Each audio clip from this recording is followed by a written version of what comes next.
and welcome to the WildBlue podcast, perspectives on aviation lives, lifestyles, and business. Well, hi, I'm Chris Kirk, and welcome to the WildBlue podcast, where we talk about aviation lives, lifestyles, business. And today we have a special guest with us. It's Don Sumple. Don is the executive director of Angel Flight Central here in Kansas City. And Don, welcome. Hey, thanks for having me. It's a pleasure to be here with you. So you're the ED there at Angel Flight. Can you kind of give just a description on what your job entails? Basically, I'm in charge of overseeing the operation, working with donors, making sure that, we follow the best possible business practices within the organization. I collaborate with other organizations on a national basis. There's no national Angel Flight organization. There are other regional organizations, and we have an MOU and we have a protocol that we work with. So I correspond and communicate with all them. Basically, also, it's called the Air Charity Network, by the way, that I work with. We have Angel Flight Northeast, Angel Flight Mid-Atlantic, Angel Flight Southeast, of course, Central, South Central, and West. And we have a great relationship, and it helps get people from one region to another in a very smooth and natural way. I probably should have I got the cart a little ahead of the horse here, but because there's probably going to be some folks watching or listening that don't really understand what Angel Flight even is. Can you give an overview on what Angel Flight does? I'll tell you what, we're an under the radar organization, Chris. Literally, and excuse the pun. Angel Flight is a 501c3 nonprofit organization, and we arrange charitable flights for access to healthcare or other humanitarian purposes with the help of volunteer pilots. We collaborate with other organizations like I just mentioned, and there's people today that are alive because of our wonderful volunteer pilots and the organization getting to these treatment facilities. There has to be a need by the passenger, financial need in most cases. We do a screening, and then we hook them up with the pilot and get them to their destination. So the pilots are volunteering, and pilots aren't compensated in any way. They're taking these folks from point A to point B, as Right. a case may be. Yep. Volunteer, they take care of their the communication once we get them all set up with the pilot and passenger. We also, they take care of the fuel costs. It's a strictly donated service, and it enables our organization for every dollar donated to really put into almost $5 worth of funding. So at Angel Flight Central, how many pilots do you have that volunteer for you that are, I should say, active? How many folks are out there doing this? Yeah, we have about 320 pilots throughout our 10-state region. And we cover the mid to upper Midwest. So that would be Kansas, Missouri, North Dakota, South Dakota, Iowa, Nebraska, Wisconsin, Minnesota, Indiana, and of course, Illinois, our 10-state region. Okay. And so the pilots, are they limited to doing missions in those areas, or do they oftentimes go outside that geographic region? No, we'll actually, if they originate in our 10-state region, they have the option, say if someone's going from, say, Kansas City to Philadelphia CHOP Hospital, Children's Hospital of Philadelphia, for instance, that pilot would have the option to take the flight the whole way. If they don't, we try to keep them in and around 300 nautical miles for expense and time-wise. And then we would link with another organization, probably Angel Flight Mid-Atlantic, to get them into Philadelphia. Okay. What types of planes are they typically using? You name it, we got it. A lot of Bonanzas, 4 to 6 seaters. We have a few King Airs, some jets. We try to keep the jets and the heavier metal for longer flights. Basically, it's smaller general aviation planes that our pilots use. And the patients are always ambulatory? Yes, that is a criteria for them to get in and out of the plane and fly with us. They also have to be able to dispense their own medication. They are allowed a caregiver. The oxygen has to be contained in a FAA-approved canister. And of course, the luggage is limited to 50 pounds per flight because of the size of the planes, but the luggage does fly free. Right. Okay. Another benefit or another bonus. That's it. Just another thing from Angel Flight Central to our passengers. All right. No Well, add-ons. if you can't tell, Don has a unique voice. He's got a radio voice, and so I'm going to use that, Don, as a little bit of a segue. What's your background? I know what your background is, but what is your background, and how did you get involved with Angel Flight? Well, it's interesting. My background, I've spent 30 years in radio. Started off as an on-air talent, went to become a program director, and did some management, GM the station in Denver for a short period of time, specialized in startups and turnarounds in the radio industry. And then in 2007, 2008, 2009, sort of what we're going through now, the economy started to tailspin, and these radio companies started to make cuts. I was actually coaching Blue Valley Rec baseball with my son, and one of the dads on the teams, the sons on the team, was the Blue Cross and Blue Shield CEO at the time, and was an Angel Flight Central pilot.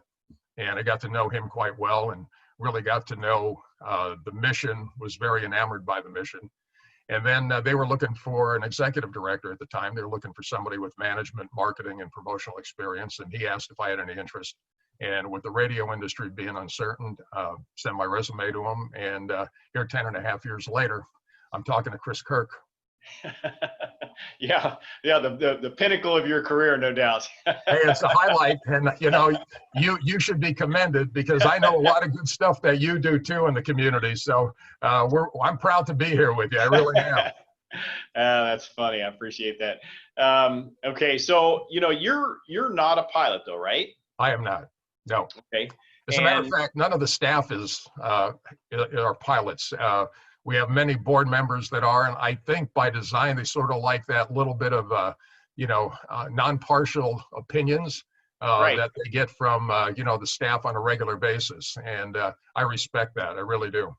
Well, that's what I was going to ask, because I would see that almost as a benefit, not as a detriment to the organization, because it brings in a little bit of a different perspective. And is that pretty much the case? Yeah, it is. One of the things that, we really do, and we have a great collaborative board. The board matrix is very incredible as far as different skill sets and the like. And I would say about 80 to 90% work in aviation they are pilots. We have a couple that aren't, but they bring a different skill set in. We have an aviation attorney on the board, and the ability to actually have people that are doing the day-to-day express their feelings as what they're seeing and what they're actually hearing and what they're dealing with from a non-aviation perspective, I think really gives the board insight as to what the organization goes through on a daily basis. And how many board members are there? We have 14 board members. 14. Okay. Yep. Is it what I would call a working board? Very much so. Very much so. As a matter of fact, our board president just flew 1,500 pounds of PPE out to Colorado on Wednesday for Heart to Heart International on his King Air. They're very active, and I'm truly blessed. It makes my job a lot easier, Chris. They are incredible people. Yeah, that's neat. So, and then how many employees? We have 5 full-time employees, including myself. And we have 2 people in flight coordination. One is full-time, one does part-time flight coordination and is doing outreach for the organization. Then we have an operations director. We have a person that handles our accounting and bookkeeping, and she does social media. And then myself. And they're all full-time? Yep. Okay. Yeah, just as kind of a side note, Don's office is actually right across the airport from where I'm sitting right now. I'm in our office in the Atlantic Aviation Facility here at the Kansas City Downtown Airport, and then Don is on the east side, but because of the coronavirus stuff, he's at home today. But I've spent some time on charity boards and have a real sympathy for the executive director, because I know how much of a herding cats scenario it can be. So I'm kind of interested in, your leadership philosophy, because obviously you've done a fantastic job with Angel Flight, and how you bring all those elements together, the volunteers, the board, the donors, your team. How do you make that work? Well, I got to be honest, I'm fairly easygoing. I am a big delegator. I really believe in surrounding myself with good quality people and letting them do their jobs. I'm very strategic. Once we set a direction, at the beginning of each year, we go through a SWOTs exercise in January with the staff. And that's looking at our strengths, weaknesses, opportunities, and threats. And we put up big sheets. We write down all the strengths, all the weaknesses, all the opportunities and threats. And then we go through the process after that of having each member of the staff pick 3 essential things under the category of operation, fundraising, and outreach. And then we work putting everything together. And I only picked 3 under each category because you can have a list a mile long and nothing gets done. It's actually intimidating for people to see so we basically look at, okay, what's the 3 things we need to accomplish operationally that's going to have the biggest impact on the organization this year? What's the 3 things we're going to look at that's going to have the biggest impact on funding this year? And then the same thing with our outreach. And that's what we focus on for the year. And it's worked extremely well. I let the people do their work. They're hired for a reason. They're hired for their talent. We have a staff meeting every Tuesday at 10.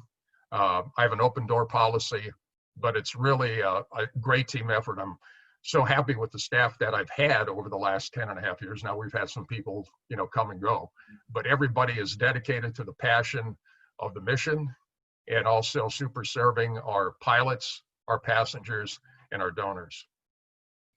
And so can you share what kind of annual budget you guys work with? Yeah, our annual budget is right around, without charitable fundraising expenses, we're right around $410,000 a year, okay. Daily and monthly expenses. Yeah. And most of that is covered by the fundraising, or their endowments that are associated with that? Most of them are fundraising. We do a major event called Wine Flight. That's usually in the fall, November. And that takes care of about almost 4 months of our funding. And we have some other events throughout our 10-state region. We do a spring appeal and a holiday appeal that generates funds. And of course, some small grants come in throughout the year, and it works extremely well. Wine Flight by far is huge for us. Yeah, and so just given what's going on now, is there much concern or talk about how that's going to pan out for 2020? We're addressing that right now. I think we're going to wait till July and see exactly where this virus situation is, and maybe make a decision whether or not we'll do it live or virtual. But it is concerning, like everything else out there right now. Whether you're in the sports world, the business world, it's very disconcerting, and it's going to be interesting to see how the rest of this year really shapes up. Yeah. I certainly hope it works out, because it's a great event to attend, and it's one of those things with any fundraiser. I think when you have the folks there in person and you can get that emotional attachment, the ask always seems to be a little more effective. Yeah. I don't know if I should probably explain maybe what Wine Flight is, if you don't mind me taking a few minutes. Yeah, that'd be great. Wine Flight is predicated on a wine competition called the Jefferson Cup Wine Competition, hosted by Doug Frost. And Doug Frost is one of 4 people in the entire world with the titles Wine Sommelier and Wine Master. And he runs this wine competition, and it starts usually on a Thursday morning and runs through noon on Friday. And after that, he'll donate the wine, which usually is about 1,500 bottles of wine. And we built this fundraiser around it. It's a wine tasting, so the doors would open at 6:30, run until about 8 o'clock with the wine tasting and silent auction and some fun little games that we have. Then we have a sit-down meal. After that, we have a program where we honor some of our volunteers. We usually have a passenger and a pilot speak on behalf of the organization. We do a fund a need and then a live auction with about 12 live auction items, which are pretty neat, trips and things of that nature. And it's a fun event. We usually draw between 400 and 450 people. People like it because the guys don't have to wear tuxes, and it's business casual or sports jacket. And I try to wear a tie. But being the head honcho, you want to look good. But anyway, it's been very successful for the organization, and I can't thank Doug Frost enough for. I think this will be our 15th year, 16th year doing it, and he's been phenomenal. Wow. Yeah, it's a neat event. So, there's a lot of folks, and I'm always surprised by the number of people in GA that don't know about something I would think would be a fairly common knowledge, like angel flight, for example. And what can you share, or what would you tell some of those folks who don't know about it, how to become involved, and what types of pilots, on the volunteer side, who are the kind of people you're looking for? Well, we're looking for people that, truly want to give back to the community. One of the things that is a common statement I hear from everybody that flies for our organization is that they would be flying anyway. And it's a great opportunity for them to put their love for aviation into helping people get to treatment facilities that they would have difficulty getting to. So if you want to give back to the community, tie that in with your love of aviation. This is a great organization, whether you're in our region, whether you're in Angel Flight Northeast, Mid-Atlantic, Southeast region. It's a wonderful way to give back to people that are truly in need of medical help. I'll tell you right now, Chris, there are people alive today, men and women, that wouldn't be if it wasn't for the Angel Flight organizations and the pilots that are members and serve those organizations. Yeah, and I'm sure that's the case across all the different Angel Flight organizations that are out there. Are there any kind of restrictions on the types of airplanes that work for an Angel Flight mission, or the types of things that you guys try to, maybe not encourage? The only one we don't take is experimental aircraft. That is something that the organizations do not usually, get involved with. If you're interested in becoming an Angel Flight Central pilot, all the criteria, the requirements and things are at angelflightcentral.org. That's angelflightcentral.org. We're always looking for pilots. We actually have suspended GA passenger flights right now. We're sort of gearing up right now to get back in it because of social distancing and the like. But now a lot of the medical treatment facilities are starting to open up, and there's going to be a need. And we're going through the safety processes right now of trying to make sure that we're keeping the pilot and the passenger safe. And we'll be rolling out some information next week. But we are doing PPE flights, cargo flights. We're flying blood plasma into St. Louis from Montana and North Dakota every Saturday and Sunday to help with the virus condition. We've flown mother's milk to a milk bank up in Minnesota to help with the shortage there. We've flown PPE into Kearney County Hospital in Western Kansas, into a hospital in Lexington, and we're going to be doing more of that as we continue to move forward through this coronavirus situation. Yeah, and that's neat to see. I've been watching the website on some of the missions that are popping up, and have seen a lot of those PPE missions have disappeared in terms of they're getting picked up. I think they're pretty popular for folks to get out there and fly. And then I've also noticed here lately, it looks like there are some little longer term where there's some passenger ones that are at least showing up on the website.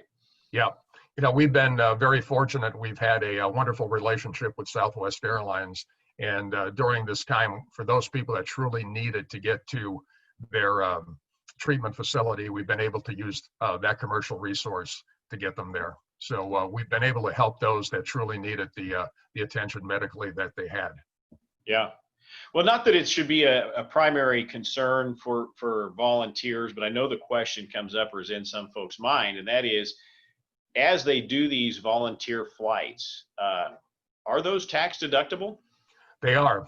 At the end of the year, the pilot will have an opportunity to go through what we call the AFID system. They'll be able to print out all the flights that they've done, and then it's up to the pilot and their financial advisor how they want to handle that. We do not get involved with any of that, but the reporting is there at the end of each year. Right. So you make that easy for them to figure that out where they don't have an account for much of it. Yeah, what happens is once you become a pilot, you send in your application, you go through a 1 hour, maybe an hour, 15-minute orientation video, and then you'll get a membership ID. You'll be able to go into our website, see the flights available that are there, sign up for the flight.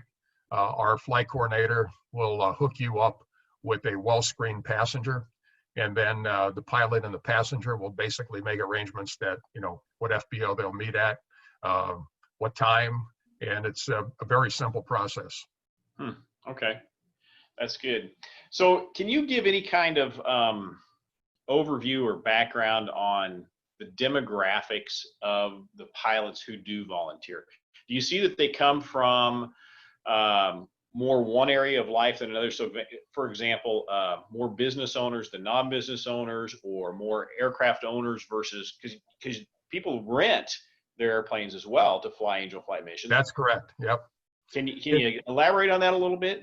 I think probably the people that take most of the flights are probably those, nearing retirement. Those that have the time. We do have quite a few people that are retired that love flying. It gives them something to do. So it's a little bit maybe on the older end. However, we're seeing more and more younger gentlemen and women sign up and start to take some flights. I do believe that I would say most people own their own aircraft. We do have those that belong to flying clubs and rent, and they do an incredible job. So it's a little bit more owned aircraft, but the ones that rent, they are very diligent. They love flying, and they're still out there helping us tremendously. Yeah. Do they have to be instrument rated? Yes. Yeah. We do have that as a qualification right now. Again, all the qualifications are at angelflightcentral.org. We do have a little bit higher standard as far as a little bit higher than the FAA's requirements based on currency and the like, simply due to the fact that they're flying some passengers. But all that's available on our website. Okay. Well, at any organization, there's misconceptions around that organization. What do you see that people don't really understand about Angel Flight that needs to be cleared up? Well, they think we're an emergency service. We get confused with the helicopters a lot, and we're not an emergency service. All these appointments are appointment driven, and we usually ask for 7 to 10 days once the request comes in from the passenger to get that filled. As you know, the pilots are all volunteer, they work, they have families. The other thing is they also think we just fly children, and that's far from the truth. 65 to 70% of the flights we make are with adults. Now, we do children's flights, and we also do children's camps. Unfortunately, they're all canceled this year, but we will do about 150 to 225 children's camps during the course of the summer. These camps are free for the parents, and in many cases, the guardians. These are kids that are suffering from HIV/AIDS, cancer, heart disease, burn victims. The camps are free. The medical attention is there. All the activities are geared around those needs by those kids. And our pilots will take them up, drop them off. Either the same pilot or another pilot will pick them up after a week. And it really makes those kids summer. They get a chance to hang around kids with the same issues that they're dealing with. And going up, I've been on a couple of those flights in the right seat. Kids are pumped up and the whole bit. And then coming home after a week, you're not even in the air, and they're out like that. It's a lot quieter on the ride home. The flight home is very quiet, but it's wonderful to see.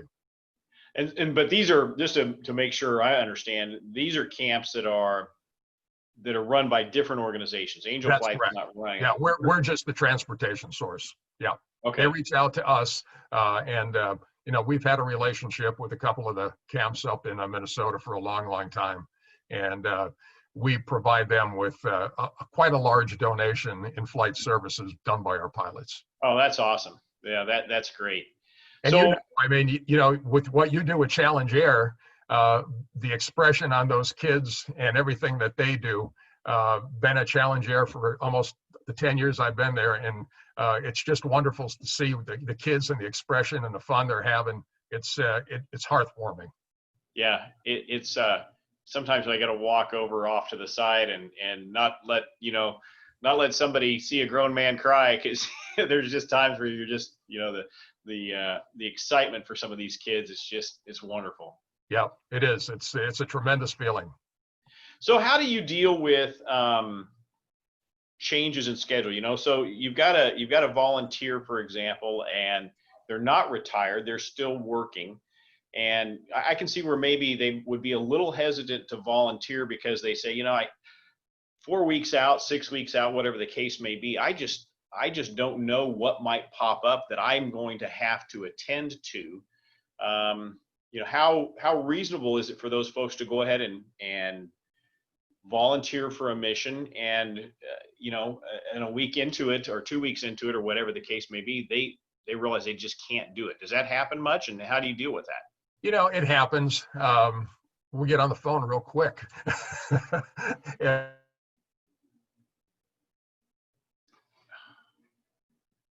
A lot. What does happen is some unfilled flights. And that to me is a little bit more disconcerting. And that's usually for flights on a weekend or something like that. We may have one or two, and we make some calls on Thursday and Friday. But other than that, it doesn't happen that much. It's maybe a mechanical. We have more cancellations, needless to say, due to the weather, especially during the summer months. Some icing issues in the winter and things like that. But the pilots are pretty dependable. And what happens is there might be 2 or 3 pilots will sign up for that flight. So if that first pilot does have an issue, whether they're sick or have a mechanical, we'll go to the second pilot that has signed up for that flight and see if they're available during that time. And the organization's really clear too about if there's something unsafe, or the pilot is the final decision maker here, and so because it's not an emergency service, if a decision has to be made in terms of safety, you guys stand right behind that and say that's it, right? That's exactly your decision. Yeah, it is. It's the pilot's call. They're the PIC. And, you get to a point where we tell our pilots, and I send out a letter, I rather have a canceled flight, because you could cancel a flight. You can't cancel a bad decision. Right. Yeah. And we really try to promote a culture of safety. We try to stay away from the word mission, because it's a mindset. We like to refer to them as flights. And basically, having the pilot safety and the passenger safety is really the most important thing that we care about during the course of our business day, weekends, or whatever. Pilot safety, passenger safety, and doing things right. So I'll put you on the spot here a little bit. What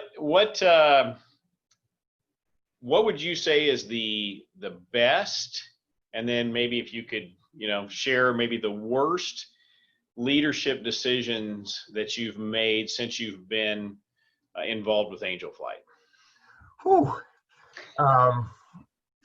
I guess the best was, when we recruit our board, I do have input, and I think we've had some incredible referrals to the organization, and being involved in that process with some of the incredible beings that we have on our board has been just an incredible experience for the organization.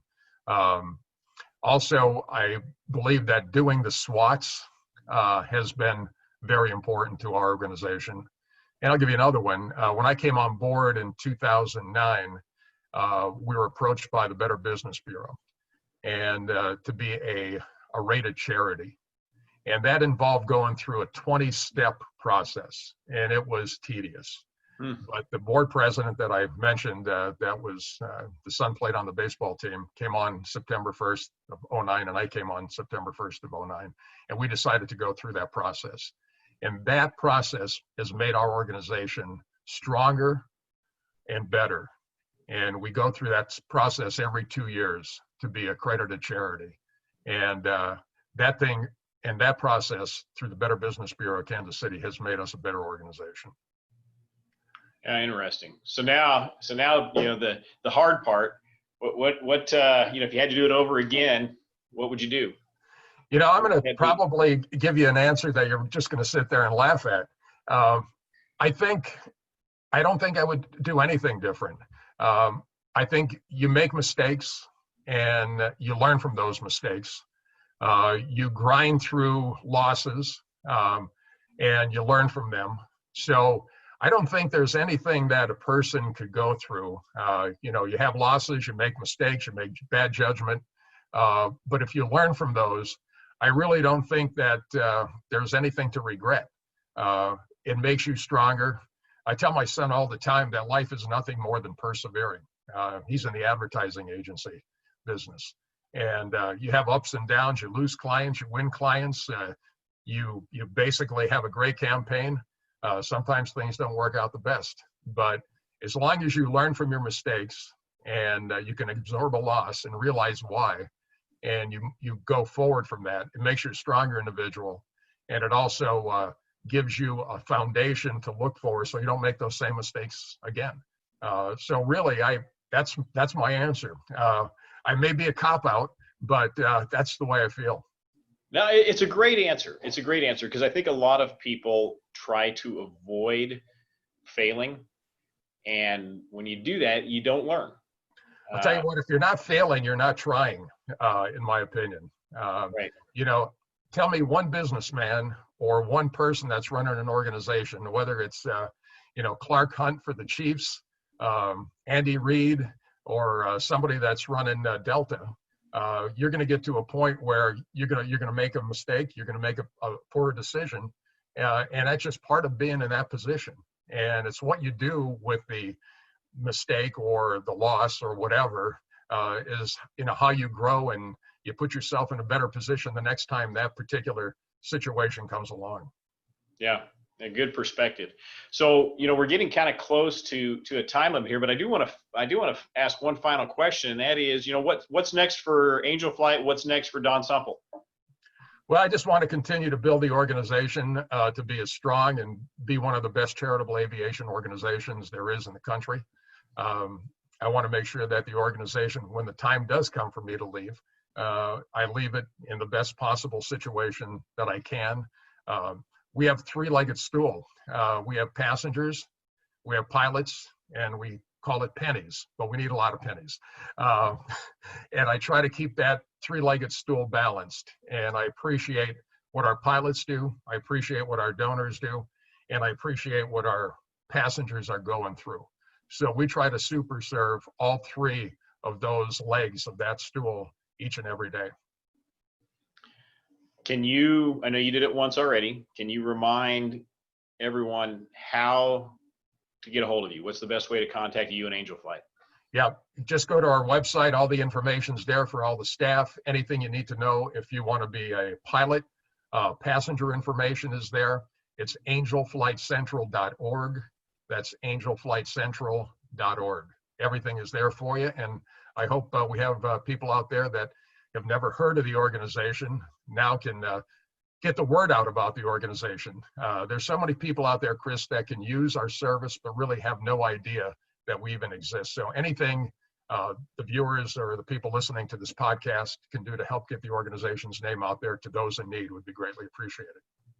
Yeah, absolutely. And there's a lot of misconceptions in general aviation, but the thing that I hope folks hear from this episode is how many good, giving people there are within the general aviation community that really, they want to help others. They're using their airplanes, their aircraft, their talents, their time, their resources to do that. And Angel Flight is one of those spectacular ways and a great example of how to get involved with your airplane and really just make a difference. So Don, thank you so much. I certainly appreciate all this time that you've spent with me. It's been very enlightening, and looking forward to working with you over the years.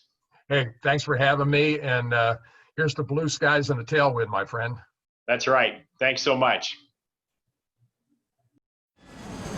Thank you for listening to the WildBlue podcast. Find us online at flywildblue.com.